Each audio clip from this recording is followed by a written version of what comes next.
My name is Tori Fairfax, and I'm 34 years old. 3 weeks ago, my parents sold our family home for $1.8 million, the same house I'd contributed $200,000 to 12 years earlier, and handed every single dollar to my sister. When I asked about my share, my mother's response was simple: be happy for your sister's new start. $200,000. My entire inheritance from my grandmother. Gone. Just like that. But here's what they didn't count on. I kept the paperwork. A signed agreement from 2012, promising me 40% of the house's value whenever it sold. They thought it was just family paperwork. Who sues family, right? 1 hour after I made a single phone call, the real estate agent contacted me. The sale is frozen. Your parents are not handling it well. Before I tell you what happened next, please take a moment to like and subscribe, but only if you genuinely want to hear how this ends. Drop a comment and let me know where you're watching from and what time it is there. I'd love to know. To understand why I had that document and why my parents forgot I had it, I need to take you back to the summer of 2012, when I was 22 years old and still believed that family would never betray each other. Growing up in Portland, Oregon, I was always the reliable one. My sister Meredith is 4 years older than me. She was the one who struggled in school, bounced between majors in college, and dropped out twice before finally getting a communications degree she never used. She married young, 24, to a guy named Kevin who worked in car sales. 2 kids followed. And somewhere along the way, Meredith became the one who needed help. Me? I graduated summa cum laude with an accounting degree, got hired at Morrison and Caldwell straight out of school. Never asked my parents for a dime after college, and that apparently made me the family ATM. The pattern was predictable. Meredith would have a crisis, car trouble, unexpected bill, marriage counseling fees, and my parents would call me. Tori, can you help your sister just this once? It was never just once. In 2018, I lent Meredith $15,000 to save her marriage. Couples therapy, she said. A romantic getaway to reconnect. I never saw a penny of it back. When I mentioned it at Thanksgiving that year, my mother pulled me aside. Don't be petty, Tori. Your sister is struggling. You have a good job. I did the math once. Over 10 years, I'd given my family, mostly Meredith, over $40,000 in loans that were never repaid, birthday gifts that were really bill payments, Christmas checks that went straight to credit card debt, and none of that included the big one, the $200,000. My mother always said the same thing whenever I hesitated. You're the one with the ability, your sister doesn't have that. It took me 30 years to realize that wasn't a compliment. It was a justification for draining me dry. But the real story starts with my grandmother and the money she left behind. My grandmother, Eleanor Mitchell, died in March 2012. She was 87, sharp as a tack until the end, and she loved me fiercely. I was the granddaughter who visited. Every Sunday afternoon during college, I'd drive 40 minutes to her assisted living facility in Lake Oswego. We'd play Scrabble, watch old movies, and talk about everything: her childhood during the Depression, her marriage, the bakery she'd run for 30 years before retiring. Meredith visited maybe twice a year. Christmas and Grandma Eleanor's birthday, sometimes not even that. So when Grandma Eleanor's will was read, nobody should have been surprised by what it said. But my mother acted like she'd been slapped. To my granddaughter, Tori Ann Fairfax, I leave the sum of $200,000 so that she may have a solid financial foundation for her future. That was it. Clear, specific, intentional. Meredith got Grandma's china set. My mother got the antique jewelry. My father got the grandfather clock that had been in the family for generations. But the money, the actual, liquid, life-changing money, went to me. My mother was furious. Not at Grandma Eleanor, of course. At me. You must have manipulated her, she said at the funeral reception. her voice low and venomous. She wasn't in her right mind, she always loved Meredith more. That wasn't true. Grandma Eleanor loved the granddaughter who showed up. It wasn't complicated. I kept a copy of that will. Still have it, actually, in the same safety deposit box where I keep all my important documents. It clearly states Grandma's intention: money for my foundation. 2 months after I received that inheritance, my mother called with a wonderful opportunity. I should have known right then that something was wrong. August 2012.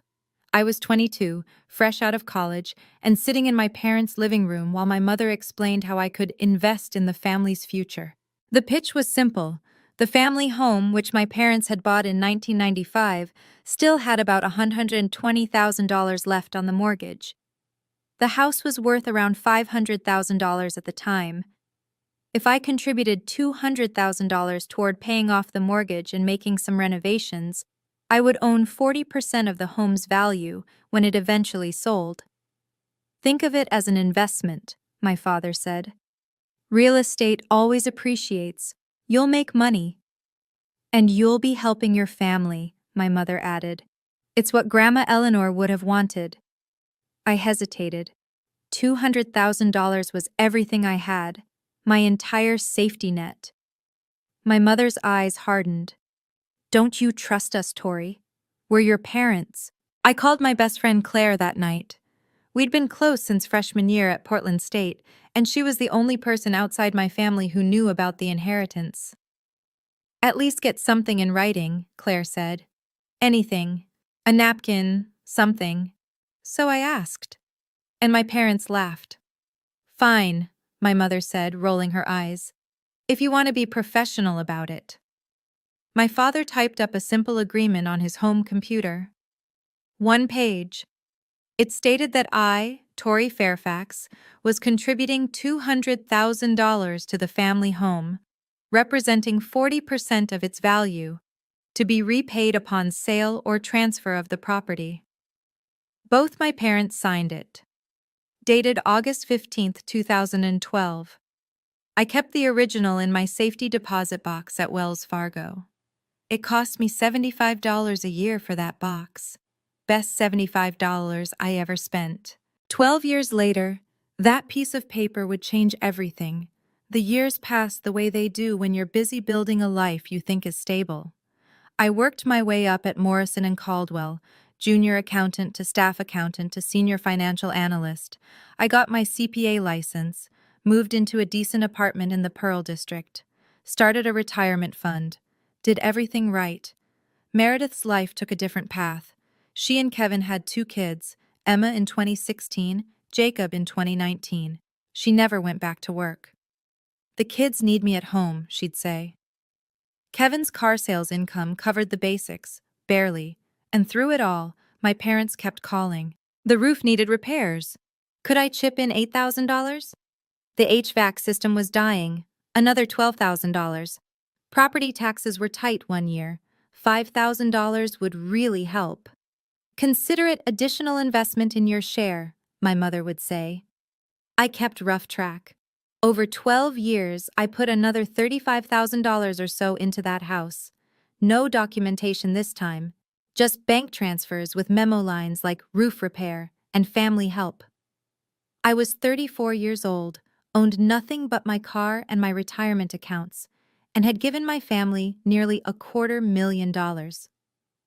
Then, in January 2024, Meredith's marriage finally collapsed. Kevin left her for a woman he'd met at the dealership.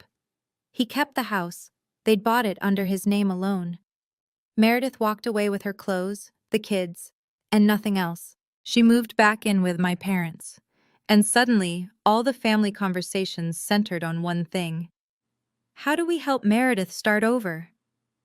In September 2024, my mother called with news that would shatter everything I thought I knew about my family.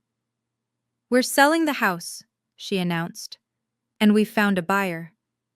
October 15th, 2024. A Tuesday.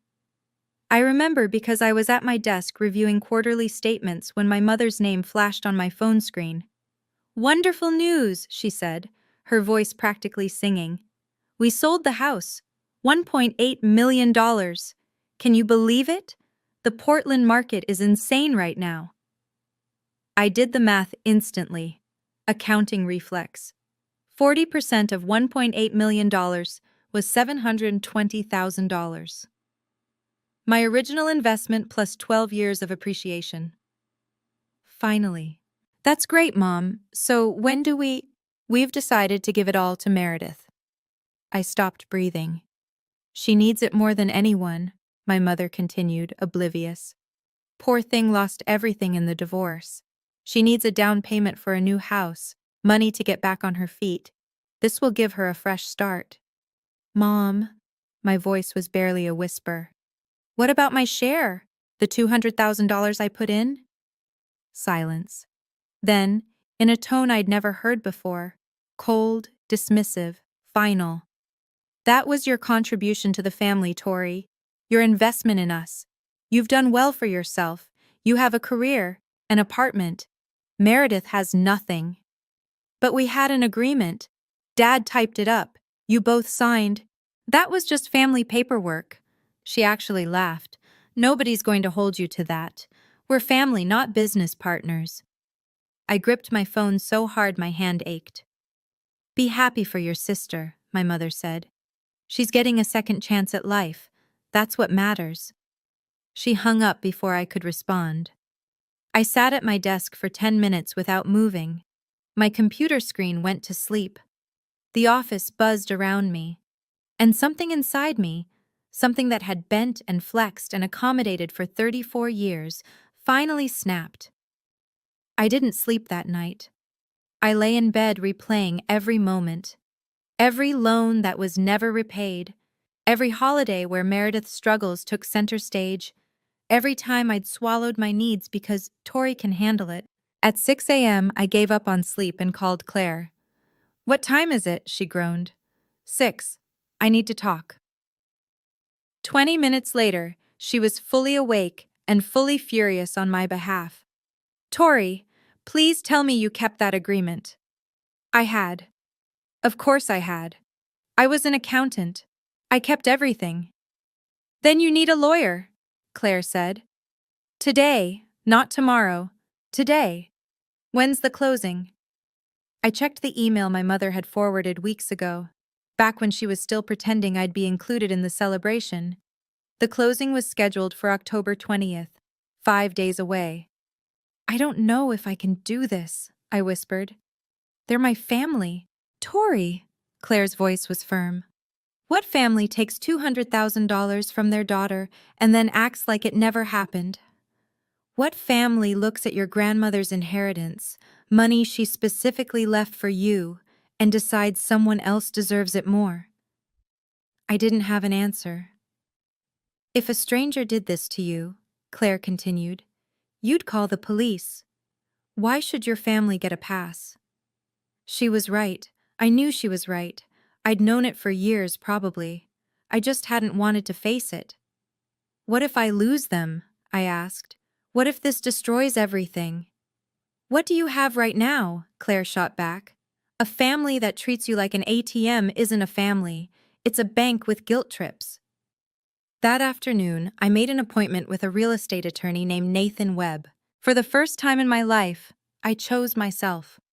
Nathan Webb's office was on the 14th floor of a downtown Portland high-rise with floor-to-ceiling windows overlooking the Willamette River. He was in his mid-40s, silver at the temples, with the kind of calm presence that comes from decades of seeing people at their worst. I handed him 3 documents: the 2012 agreement with my parents' signatures, the bank statement showing my $200,000 wire transfer, and a copy of my grandmother's will. He read through everything in silence. Twice. Ms. Fairfax, he finally said, setting down the papers. Under Oregon law, this agreement is binding. I exhaled. I hadn't realized I'd been holding my breath. The document is signed by both parties, he continued. It specifies the amount contributed, the percentage of ownership, and the conditions for repayment. It's not fancy, but it's enforceable. My mother said it was just family paperwork, I said. That no one would hold me to it. Nathan almost smiled. People say a lot of things when they're trying to avoid paying $720,000. He explained my options. I could send a formal letter demanding my share, but that would give my parents time to lawyer up, potentially contest the agreement, drag things out for months or years. Or I could wait until the closing, appear with legal representation, and assert my claim directly. The sale couldn't proceed if there was a legitimate ownership dispute. Which would you recommend? I asked. The closing is in 3 days, Nathan said. If you want certainty, you show up with documentation they can't refute, in front of witnesses who have a legal obligation to address ownership disputes before completing any transaction. I thought of my mother's voice on the phone. Be happy for your sister. I'll be there, I said. What do I need to do? Nathan Webb moved fast. By the end of our meeting on October 17th, he had already drafted a letter to Lakewood Realty, the company handling my parents' sale, notifying them of a potential ownership dispute affecting the property. We won't identify you by name yet, he explained. Just that a claim exists. It puts them on legal notice. They'll be required to disclose this to all parties before closing. I imagined my parents receiving that news, the confusion, the dawning realization. What happens when they find out it's me? They'll try to contact you, probably through your mother. Guilt, manipulation, whatever's worked before. Nathan's eyes were steady. The question is whether you'll hold firm. I thought about that. 34 years of bending, of being the responsible one, of watching my grandmother's gift, her explicit, documented wish for my security, being handed to someone else because my sister needed it more. I'll hold firm, I said. Nathan nodded. Good. I'll attend the closing with you on the 20th. We'll bring notarized copies of everything. The original agreement, the wire transfer records, even your grandmother's will showing her intent. He paused, then added something that made my stomach drop. I should mention, I reviewed the listing documents your parents filed. They signed a seller's disclosure stating there were no ownership claims or disputes on the property. Meaning? Meaning they either forgot about your agreement entirely or they deliberately omitted it. His expression was neutral, professional. Either way, they signed a legally binding document that wasn't accurate. That's not good for them. The closing was in 3 days. My family had no idea I was coming. No idea I had the agreement.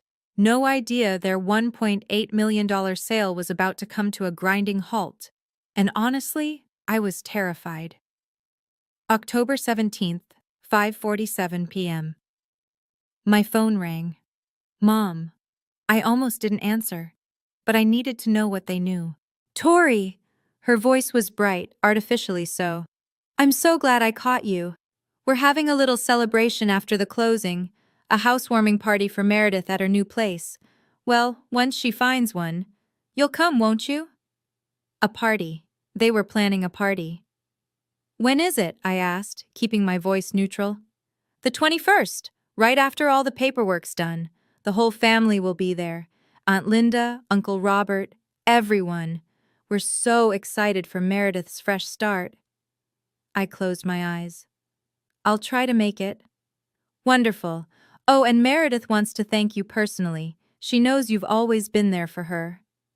Thanking me for letting her take my inheritance, I thought. How generous. After we hung up, I sat alone in my apartment and let the rage wash over me. It wasn't hot anger, it was something colder, more clarifying. The kind of anger that comes when you finally see a situation for exactly what it is. That night, I received a text from Meredith. Thanks for understanding. I know this is a lot, but you've always been the strong one. I don't know what I'd do without my little sister supporting me. Love you. Did she know about my $200,000? Did she know she was celebrating with my inheritance? I would find out soon enough. 3 days until closing. My parents thought this was finished. They thought I'd accepted my role. The dutiful daughter, the family ATM, the one who always bent. They had no idea that for the first time in my life I wasn't bending. I was breaking free. October 18th. 2 days before closing. I made an excuse to visit my parents' house, said I wanted to pick up some old photo albums before the new owners moved in. My mother was at a hair appointment. My father was golfing. Only Meredith was there, watching the kids in the backyard. I was in my old bedroom, collecting photos, when I heard Meredith's voice through the thin walls. She was on the phone, laughing. "No, Tori won't make trouble. She's too nice for that. You know how she is." I froze. Mom said she put in some money years ago, but that was forever ago, ancient history. And honestly, I need this more. I have the kids. What does Tori have to spend money on? Her apartment? Her boring accounting job? My chest tightened. The $1.8 million won't even go that far once I buy a house and pay off some debt. Probably only have like $800K left after everything. But it's a start, right? She paused, listening to whoever was on the other end. Tori will understand. She always understands. That's her thing. She's the understanding one. I stood perfectly still, barely breathing. Mom says she contributed something to the house back in the day, but whatever. That was a gift. Family helps family, and I need the help more than she does. She knew. She knew about my contribution, and she'd decided it didn't matter. Because I had a job and an apartment, and she had kids and problems. Because I was the understanding one. I left without the photo albums. I couldn't look at her. I couldn't trust what I might say. 2 days until closing, and now I knew the truth. My sister was complicit. This wasn't just my parents' decision, it was hers too. That night, I couldn't sleep. Again. At 1 a.m., I called Claire. She picked up on the second ring. She'd been waiting for updates. She knew, I said, my voice cracking. Meredith knew about the money. She just decided I didn't deserve it. Oh, Tori. She called it a gift. Said family helps family. I laughed bitterly. As if I haven't been helping this family my entire adult life. Claire was quiet for a moment. Then, "Are you having second thoughts?" I wanted to say no, but the truth was more complicated. Meredith has 2 kids, I whispered. Emma's 8. Jacob's 5. They didn't ask for any of this. What if I'm hurting them? Stop, Claire's voice was firm. You're not taking anything from those kids. You're taking what's legally yours, what your grandmother explicitly left for you.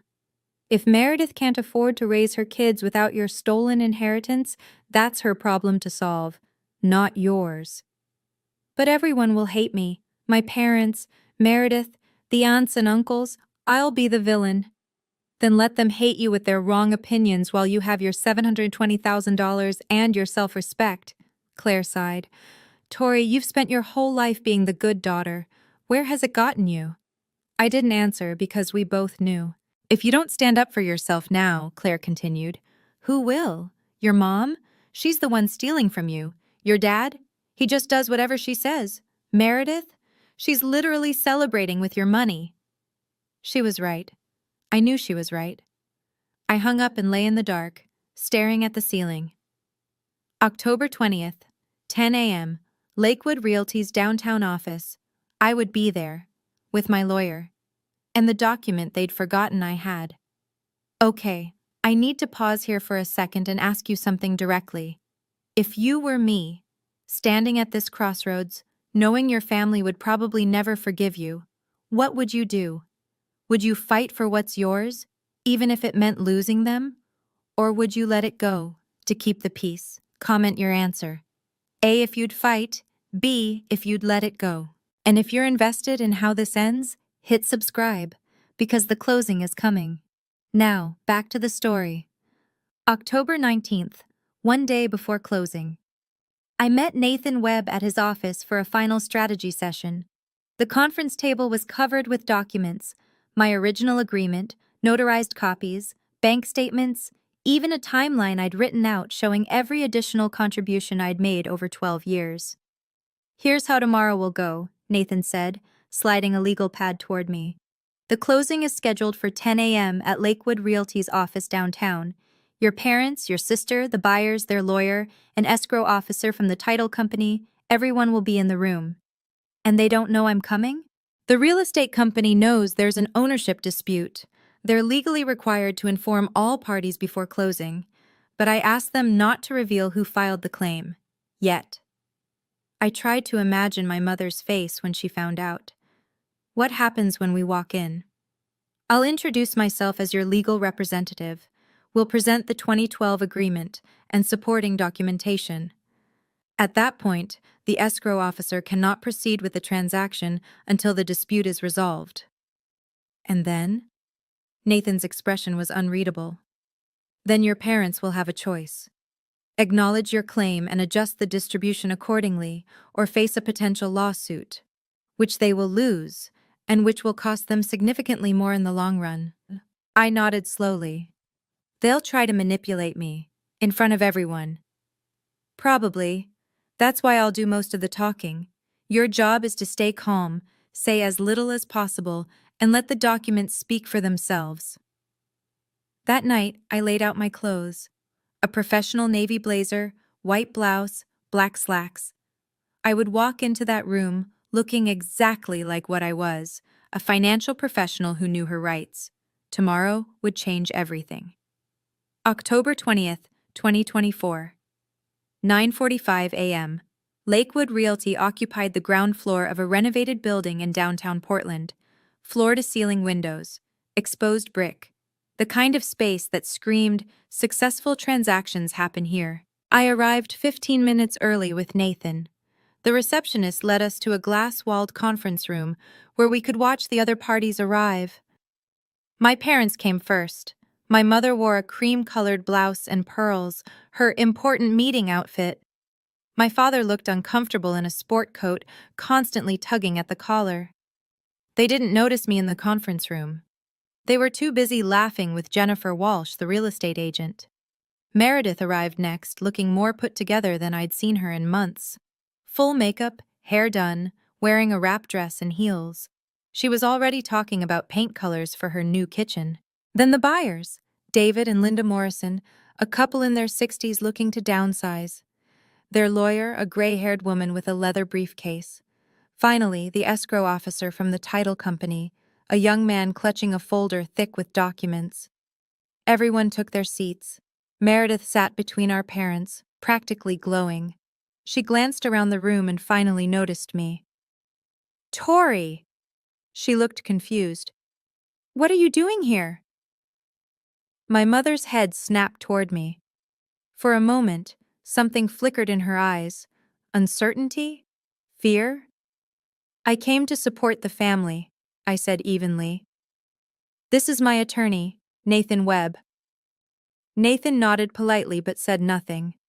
My father's brow furrowed. Attorney? What do you need an attorney for? Jennifer Walsh cleared her throat, shuffling papers nervously. Well, before we begin, there's something we need to address. The room went very still. My mother's smile didn't waver, but her eyes had gone cold. Jennifer Walsh looked like she'd rather be anywhere else. We received notification 2 days ago of a potential ownership dispute involving this property, she said, her eyes carefully avoiding my mother. We're legally obligated to address any such claims before we can proceed with the transaction. My mother laughed, a brittle, theatrical sound. Ownership dispute?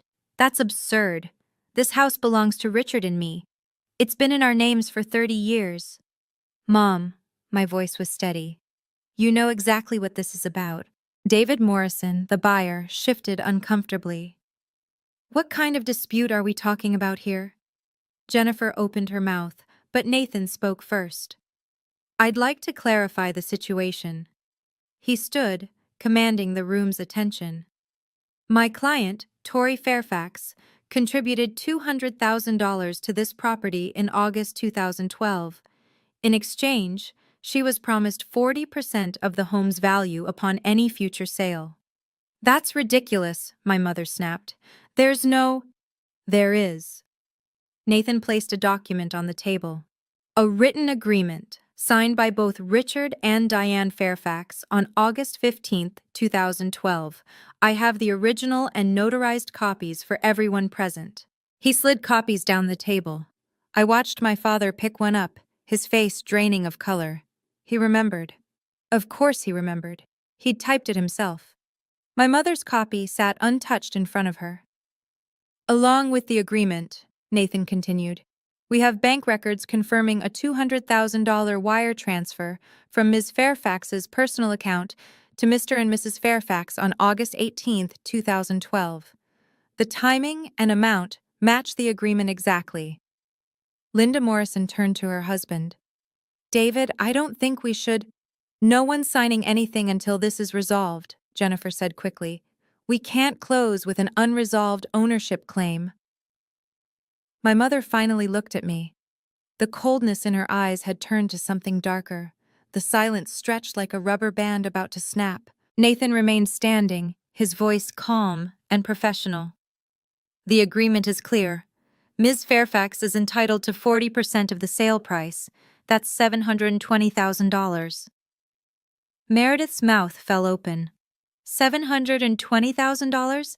You're suing us? I'm not suing anyone. I met her eyes. I'm asking for what I was promised, what I'm legally owed. This is insane.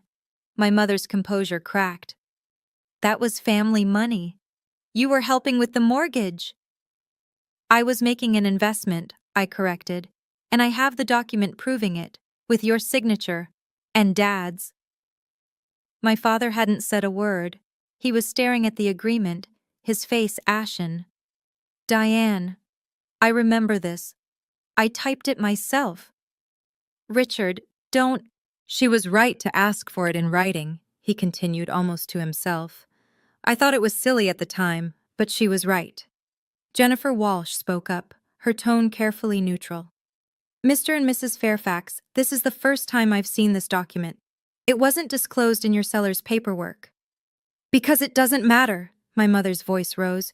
It was just something we did for Tori's peace of mind. Nobody takes these family things seriously. Nathan's eyebrows lifted slightly. Oregon courts do, Mrs. Fairfax. This document meets all legal requirements for an enforceable contract. Your daughter has a legitimate ownership claim. David Morrison pushed back from the table. Jennifer, we're not comfortable proceeding until this is sorted out. This is exactly the kind of thing we were worried about. I understand completely, Jennifer said. We'll need to pause the closing until the dispute is resolved. Pause, not cancel, but close enough. I watched my mother's face cycle through emotions, shock, fury, disbelief, and underneath it all, something I'd never seen before, fear. My mother wasn't finished. You're doing this for money? She leaned across the table, her voice cracking. Your own family, the people who raised you, sacrificed everything for you, and you're treating us like strangers? You treated my $200,000 like it didn't exist, I replied. You decided to give everything to Meredith without even telling me the house was for sale. Because you don't need it. Look at you. You have a career, an apartment, a life. Meredith has nothing. Meredith has two parents who have catered to her every need for 38 years. My voice was steady even though my heart was pounding. I have a document proving I'm owed $720,000. Those are different kinds of having. Meredith burst into tears. How can you do this to me? To my kids? I just got divorced, Tori. I have nothing. You have $1.8 million sitting on this table, Nathan interjected calmly. Minus my client's legitimate share, you still have $1,080,000. That's not nothing by any reasonable standard.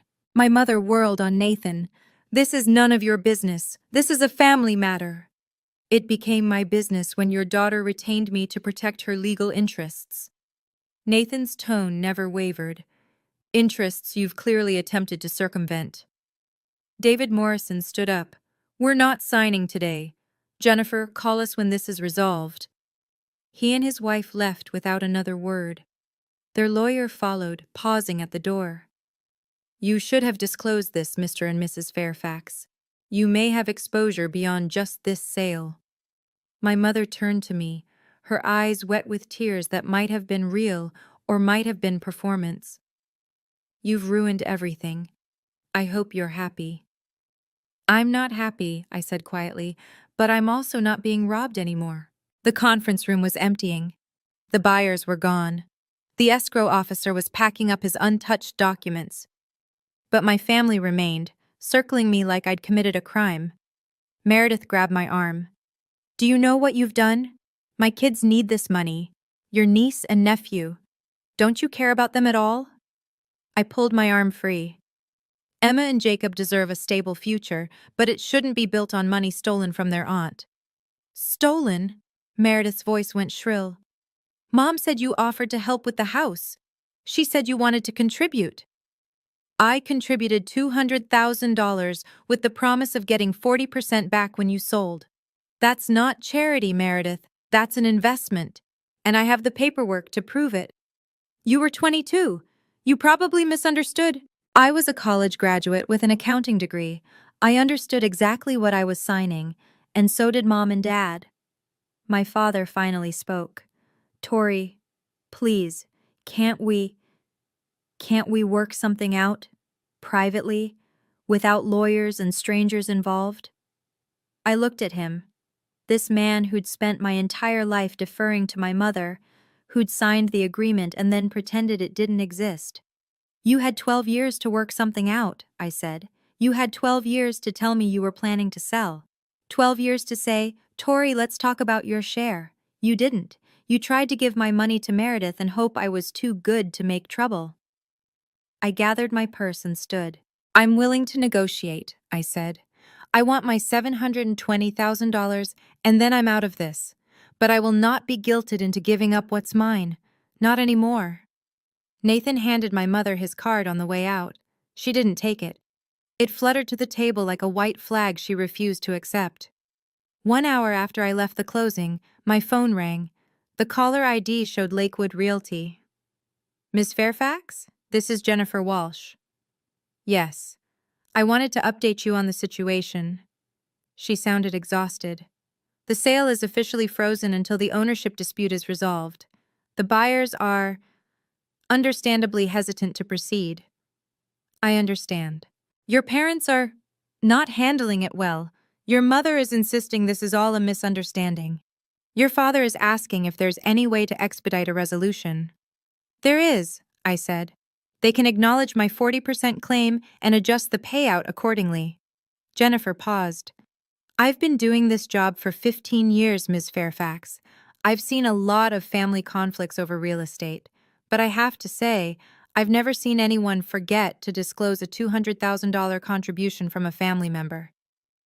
Do you think they forgot? Another pause. I think they hoped no one would ever ask. I thought about that. 12 years of hoping I'd never assert my rights.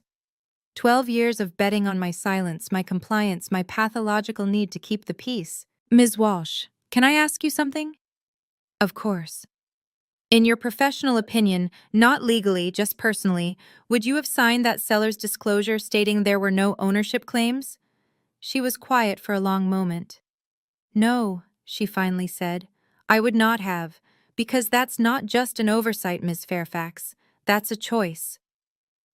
My parents had chosen to erase me, to pretend my contribution didn't exist, to sign legal documents saying no one else had any claim to their property. They'd made their choice.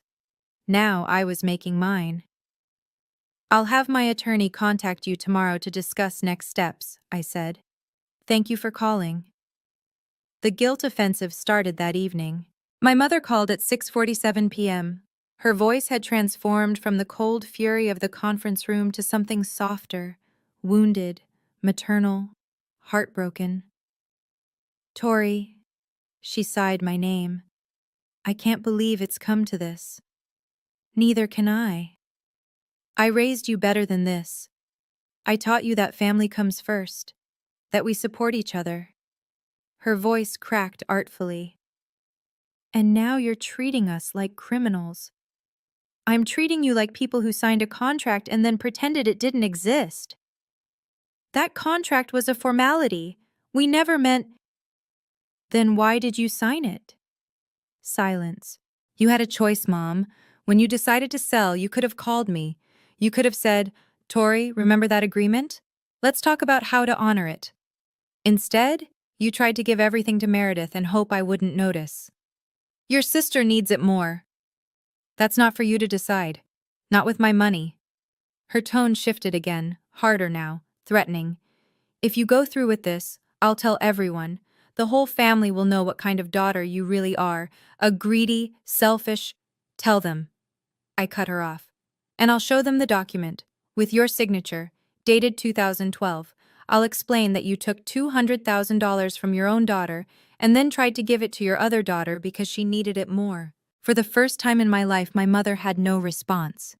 I'm not the villain in this story, Mom. I'm the one with receipts. Your father's heart, she said finally. He has a condition. The stress could... Dad's health is Dad's responsibility. Mine is protecting myself from being robbed. I hung up before she could say anything else. My hands were shaking, but I didn't call back. Okay, I know that was intense. I'm still processing it myself, honestly. This is the part where I need your support the most. If you're feeling this with me, if you've ever had a family try to guilt you into giving up something that was rightfully yours, hit that like button. That's how I know you're still here with me. And if you've got a story like this, drop it in the comments. You're not alone.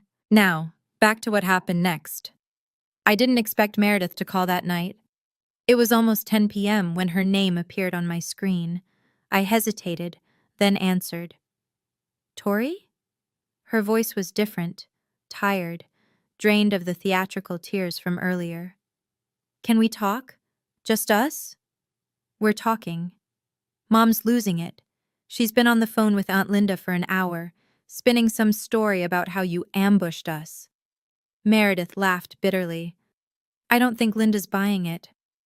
I didn't say anything. I need to ask you something, Meredith continued. And I need you to be honest. Okay. Did you really put in $200,000, like your own money, back in 2012? I felt something tighten in my chest. You know I did. You said so yourself on the phone yesterday at the house. Silence. Then, you heard that? I heard enough. Tori, She trailed off. Mom told me you helped a little back then. She never said how much. I swear I didn't know it was $200,000.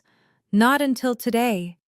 I wanted to believe her, but the words I'd heard through that wall, Tori will understand, she always understands, kept echoing.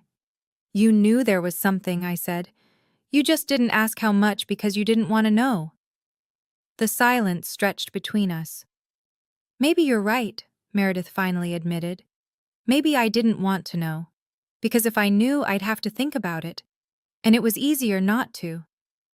That's not my problem to solve, Meredith. I know. Her voice broke. I know I've been the problem child. The one everyone had to rescue. I know you've resented me for years. I didn't resent you. I resented being invisible while you got everything. That's fair, she whispered. That's really fair. October 22nd, 2 days after the failed closing, Nathan Webb called with an update. The buyers, David and Linda Morrison, had officially issued an ultimatum. Resolve the ownership dispute within 7 days, or they would withdraw their offer and demand their $90,000 earnest money deposit back. If they withdraw, Nathan explained, your parents face 2 problems. First, they lose a guaranteed buyer in a market that's already cooling. Second, they may have legal exposure for misrepresentation on the seller's disclosure. Misrepresentation? They signed a document stating there were no ownership claims on the property. That wasn't accurate. The Morrisons' lawyer has already sent a letter suggesting they might pursue damages. I processed this. My parents had put themselves in a corner, and I hadn't even done anything except show up with the truth. What do you think they'll do? I asked. I think they'll realize they have no leverage. Every day this drags out costs them money, legal fees, carrying costs on the house, potential lawsuit from the buyers. Meanwhile, you can wait indefinitely. The agreement doesn't expire. That afternoon, I learned my mother had hired her own lawyer, a family attorney named Douglas Peters, who, according to Nathan, had immediately advised her that fighting my claim would be expensive, lengthy, and almost certainly unsuccessful. His exact words, apparently, were, "Mrs. Fairfax, your daughter has documentation that any judge in Oregon will recognize as valid. My professional advice is to negotiate." I almost laughed. After 34 years of my mother controlling every narrative, she'd finally encountered a situation where her version of events didn't matter. The facts were the facts, the signatures were the signatures, and she was running out of time. My mother's tell everyone threat backfired spectacularly. By October 23rd, she had called every relative she could reach, Aunt Linda, Uncle Robert, cousins I hadn't spoken to in years, spinning a story about her ungrateful daughter blocking a family home sale over ancient history. What she didn't count on was me sending a group email that same day. Subject: clarification on the Fairfax property dispute. I kept it simple. Attach the 2012 agreement with both signatures. The bank records showing my $200,000 transfer. A brief explanation. I contributed this money with a documented promise of 40% ownership. When the house sold, my share was going to be given to my sister. I'm asking for what I was promised. The responses came fast. Aunt Linda, my mother's own sister, called me that evening. "Tori, honey, I believe you." Her voice was warm, steady. "Your mother, she did something similar when we settled your grandmother's estate. Tried to claim things that weren't hers. I know what she's capable of." "She did?" "She wanted Mama's jewelry and the money you got. Said it was unfair that you inherited more than Meredith. I had to threaten to get lawyers involved before she backed down." I hadn't known that. For years, I'd thought I was the only one who saw my mother clearly. Uncle Robert called next, my father's brother. "Your dad called me, asking me to talk sense into you." I told him I'd seen the documents, and the only person needing sense talked into them was him. The family narrative was shifting. My mother had counted on everyone believing her story without evidence. She hadn't anticipated that I would provide receipts, literally. "You're not alone in this," Aunt Linda told me before hanging up. "You never were. We just didn't know how to help." October 24th. My father called. It was the first time he'd reached out without my mother orchestrating it. "Tori." His voice was heavy, tired. "Can we talk? Just you and me?"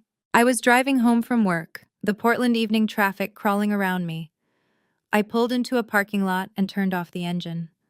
"I'm listening." "I owe you an apology." He paused, and I heard him take a shaky breath.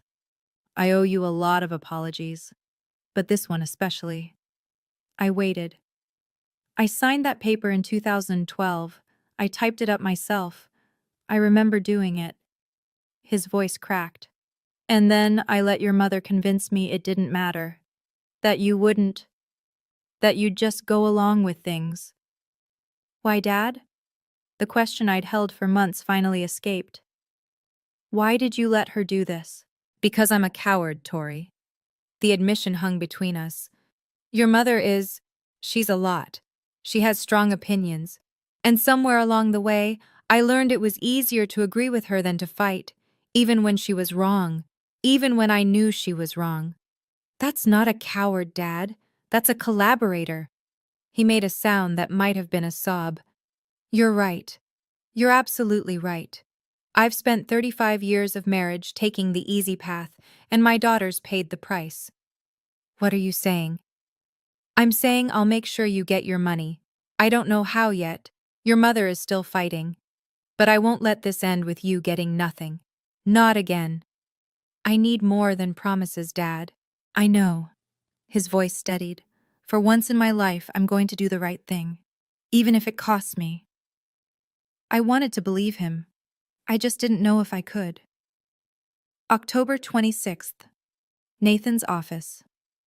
The conference room felt different than my parents' closing had.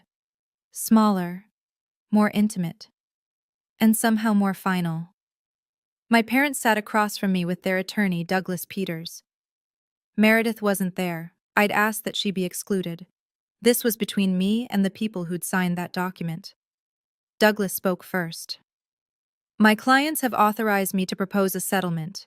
They will transfer $720,000 to Ms. Fairfax from the proceeds of the sale, representing her 40% share as specified in the 2012 agreement. I looked at my mother. Her face was a mask, emotionless, controlled. Whatever internal battle she'd fought, it was over. In exchange, Douglas continued, Ms. Fairfax will sign a release waiving any future claims against the property or the remaining proceeds. Nathan glanced at me. We'd discussed this possibility. My client accepts, Nathan said. We'll have the release prepared within 24 hours. The $720,000 should be transferred within 3 business days of the sale closing. My father nodded. My mother didn't move. There's one more thing, I said. Everyone looked at me. I want you both to acknowledge, here, in front of our attorneys, that this money was always mine. That the agreement was valid. That what you tried to do was wrong. My mother's jaw tightened. Tori, I need to hear it. The silence stretched. My father spoke first. You're right. It was yours. We were wrong to try to take it. My mother stared at the table. For a long moment I thought she wouldn't say anything at all. Fine, she finally said. It was yours. Are we done? It wasn't the apology I deserved, but it was more than I'd ever gotten before. We're done, I said, and for the first time in 12 years I believed it. After the meeting ended, my mother caught me in the hallway. Happy now? Her voice was low, bitter. You got your money. You humiliated us in front of everyone. You won. I stopped walking but didn't turn around. This was never about winning, Mom. Really? Because it feels like you were keeping score this whole time, waiting for the perfect moment to cash in. Now I turned. I kept a document, that's all. A document that you and Dad signed, promising me something. For 12 years, I never once brought it up. I never asked for interest. I never complained about the extra money I put in for repairs and taxes. I just trusted that when the time came, you'd do the right thing. And I didn't. Her voice wavered. I know. You don't have to keep saying it. I'm not trying to hurt you, Mom. I'm trying to explain why I had to do this. I took a breath. For 34 years, I've been the daughter who gives, who doesn't complain, who makes everything easier for everyone else. And where did it get me? She didn't answer. I don't want to hate you, I continued. I don't want to lose you. But I can't be your ATM anymore. I can't be the one who sacrifices everything while Meredith takes everything. If we're going to have any kind of relationship going forward, it has to be different. Different how? Equal. Boundaried. I'll still be your daughter, but I won't be your backup plan.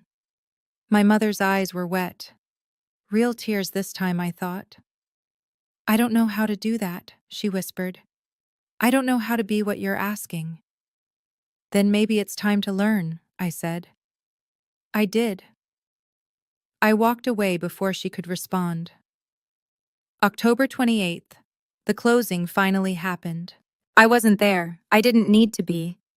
Nathan represented my interests, and by 11:47 a.m., I received an email confirmation, all documents signed, sale complete, proceeds distributed. October 31st, 3 days later. I was at my desk at Morrison and Caldwell when my phone buzzed with a banking notification. Deposit $720,000. I stared at the number for a long time. $720,000.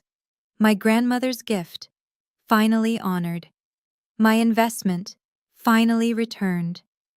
My worth, finally acknowledged. I called Claire. It's done, I said. How do you feel? I thought about it. Not as happy as I expected, not triumphant, just relieved. Like a weight I didn't know I was carrying, finally got lifted. That's what closure feels like, Claire said. It's not fireworks, it's just quiet. That evening, I made a decision. I would use some of the money, $50,000, to create a small scholarship fund in my grandmother's name, the Eleanor Mitchell Foundation for First-Generation College Women. It would help young women like me, the ones who work hard, follow the rules, and sometimes get overlooked anyway. Grandma Eleanor left me that money so I'd have a foundation. Now I could pass that gift forward. I called the Portland Community Foundation the next morning to start the process. The woman on the phone asked why I wanted to create the fund. My grandmother believed in me when no one else did, I said. She wanted me to have a solid start. Now I want to give that to someone else. That's beautiful, Ms. Fairfax. Maybe it was, or maybe it was just the right thing to do. Either way, it felt like something Grandma Eleanor would have approved of. January 2025. 3 months after the closing. My life looked different now, not dramatically, but meaningfully. I still worked at Morrison and Caldwell, but I'd finally asked for the raise I'd deserved for 2 years. They gave me 15%, plus a bonus for the client retention work I'd done last quarter. Turned out that when you stop accepting less than your worth in one area of your life, you stop accepting it everywhere. I bought a condo in the Alberta Arts District. 2 bedrooms, original hardwood floors, a tiny balcony where I could drink coffee and watch the Portland rain. It was mine, my name on the deed, my space, my future. Most of the money went into investments, index funds, retirement accounts, a small emergency fund, boring, responsible choices, the kind Grandma Eleanor would have made. I started seeing a therapist, Dr. Rachel Brennan, who specialized in family dynamics and boundary setting. Our sessions were hard, digging into 34 years of people-pleasing, of making myself small, of believing that love meant sacrifice. The hardest part, I told her in our 3rd session, is accepting that my family wasn't wrong by accident. They knew what they were doing. They just hoped I'd be too nice to stop them. And how does that make you feel? Angry, sad, free. I paused. Mostly free. She nodded. You're grieving, Tori. Not just the money or the relationship you wish you had. You're grieving the version of yourself who believed things would get better if she just gave enough. That version of me was an idiot. That version of you was a survivor. She did what she had to do. Now you get to do something different. Different sounded good. Different sounded like a beginning. My relationship with my family settled into something new, not healed, not broken, just different. My mother and I talked once a month, short calls, surface level. She never apologized properly, and I stopped expecting her to. But she also stopped asking me for money, stopped comparing me to Meredith, stopped treating me like a resource to be managed. Maybe that was as good as it would get. I was learning to accept that. My father tried harder. He sent me an actual letter, handwritten, 2 pages, apologizing for every time he'd stayed silent when he should have spoken up. It wasn't eloquent, but it was honest. We had dinner together once, just the 2 of us, and he told me he was proud of me. I should have said it more, he admitted over coffee. I should have said it every day. You can start now, I told him. And he did. The surprise was Meredith. In December, she sent me a text. I got a job, part-time, at a dental office. First real job in 8 years. Thought you should know. I wrote back. That's great, Meredith, I mean it. A week later, she sent another. I bought a house, smaller than I wanted, but it's mine. I used my money. My money. Is that stupid to be proud of? It's not stupid at all. She called me on Christmas Eve. We talked for an hour. Really talked, for the first time in years. About the kids, about her new job, about how hard it was to rebuild a life from scratch. I think I was jealous of you, she admitted. You always had it together. I hated that. I didn't have it together. I was just better at hiding. Maybe we're more alike than I thought. Maybe we are. I'm sitting in my new condo as I tell you this story. It's a Tuesday evening. The rain is tapping against the window, and the city lights are glowing through the fog. On my wall, in a simple black frame, is the 2012 agreement. 2 signatures, 1 promise. The piece of paper that changed everything. People ask me sometimes if it was worth it. The stress, the conflict, the months of family tension, if I'd do it again. The answer is yes, every time. Not because of the money, though $720,000 certainly didn't hurt, but because of what the fight taught me. For 34 years, I believed that being a good daughter meant saying yes, meant giving, meant disappearing myself so others could take up more space. I thought if I was patient enough, kind enough, understanding enough, my family would eventually see me, value me, choose me. They didn't. They never would have. Because I'd taught them not to. The document didn't just save my inheritance, it saved me. It was proof that I had value, that my contributions mattered, that I deserved to be protected, even if I had to be the one doing the protecting. If you're watching this and you're in a similar situation, being taken advantage of by people who should love you, hear me when I say this.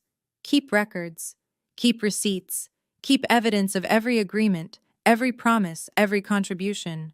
And more importantly, believe that you're worth fighting for. I didn't win because I had $720,000. I won because I finally chose myself. That's the real inheritance my grandmother left me. Not just the money, but the knowledge that I deserve to take up space, to have boundaries, to be seen. And no one, not even family, gets to take that away. From a psychological perspective, Tori's story reflects a dynamic many families struggle with: the scapegoat versus the golden child. When one child is expected to carry burdens while another is protected from consequences, both suffer, just differently. The responsible child learns that love is conditional on performance. The protected child never develops resilience.